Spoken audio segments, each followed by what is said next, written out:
And so what you're saying is that all these measures that you're putting into place will, over the medium term, bring the food prices down? Absolutely. And are you saying that this industry, well, farming, is going to be a lot more regulated, or are you leaving it up to the goodwill and best practices of farmers to do what they should do? Regulated from the perspective that it's going to be more organized. I've said this openly, and I've said it not meant as a criticism or a significant criticism of the farmers of this country, because they've done a fabulous job in maintaining the agricultural sector despite the challenges that they've got. But they're very disorganized.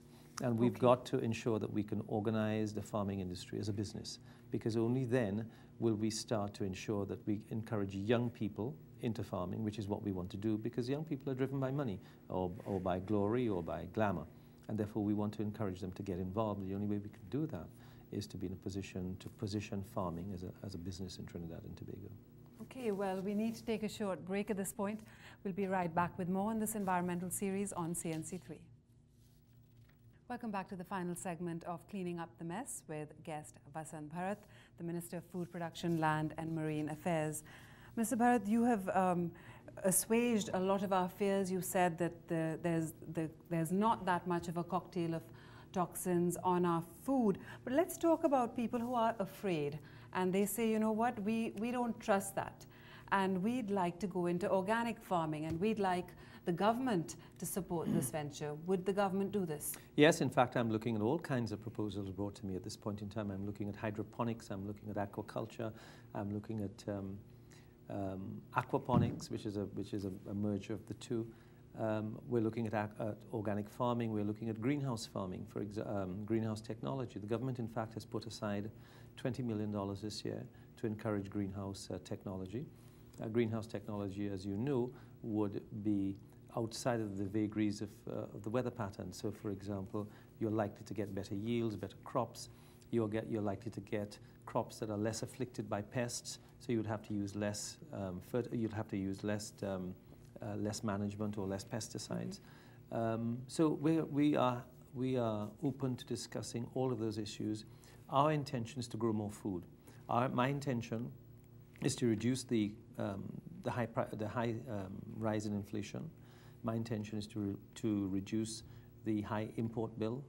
My intention is to ensure that we can create long-term sustainable productive jobs for our people.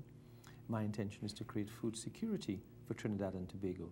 And lastly, the intention of the ministry and the government is to diversify the economy. We've talked about diversification for years upon years. I was looking through some old budget speeches by Dr. Williams in the 60s, and he was talking about diversification through agriculture in 1966.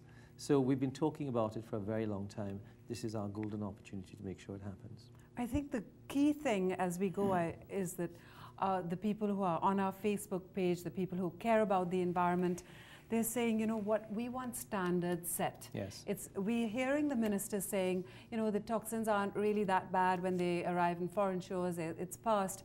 But actually, there's no way that we know for sure. We want the Bureau of Standards come in and say, we've done a random test in markets all over Trinidad, and you know what? It's absolutely safe for you to buy vegetables and fruit in Trinidad and Tobago. Well, I'm sure that the ministry will get there. Now, I have to tell you that I can't speak on behalf of other people's ministries, but I'm certain that if we are serious about growing food in Trinidad and Tobago, if we're serious about developing our export markets where people are probably a little bit more discernible than we are in Trinidad, then we will be left with very little choice but to ensure that we enforce, we first of all put in place and legislate for certain standards as far as the environment is concerned, and that we enforce them.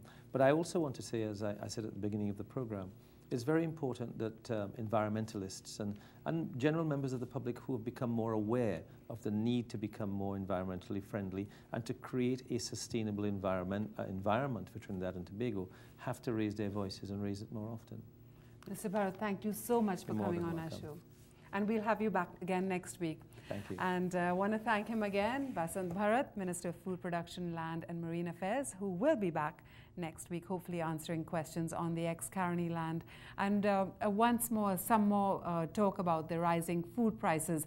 Our letter of the week comes from Shyam Sundar Ramdeen, who is a senior game warden 2 in the Forestry Division, who responds to Mr. Buddy Miller, Vice President of the Hunting Association, who recently on this show was defending the fact that we have the longest hunting season in the world and there are no bag limits to the number of animals hunters shoot. Mr. Ramdeen writes, and I quote, Mr. Miller claimed that the last 2-year moratorium on hunting was not successful. That is misleading. There was such an increase in the wildlife population that when the hunting season opened, there was a resounding success with the amount of animals caught by hunters. Agouti hunters were able to shoot deer and lap while pursuing agouti. Admittedly, there was an increase of marijuana cultivation and trap guns, which we need to address. Mr. Miller stated that the game wardens are not working because of lack of equipment. The game wardens never took that stance because we all have firearms, bulletproof vests, etc. What was sadly lacking in Mr. Miller's presentation was the fact that we are operating with a 50% strength in terms of our manpower. We hope the minister is listening. And that came from Shamsundar Ramdeen, Game Warden 2. Let me say that we are thrilled that the Minister of Environment, Dr. Munilal, has signalled that a beverage bill will be laid and hopefully passed in Parliament. It is 10 years overdue. From manufacture to purchase to disposal, citizens must know where to dispose and how. The people of Trinidad and Tobago eagerly look forward to government's waste management legislation, enforcement and a proper waste separation plan. Please continue to care. Send in your comments, suggestions and photos on our environment to Cleaning Up the Mess at guardian.co.tt. Join our Facebook page. A reminder that Carib Glass wants your bottles for cash. Call Dave Gajatar on 6840889. To recycle plastics, call Pirana 679-7826. In the meantime, I urge you not to litter, to recycle your glass, paper and plastics as much as you can and work towards creating a cleaner, greener and more beautiful Trinidad and Tobago. This is CNC3. I'm Ira Mathur. Have a great day.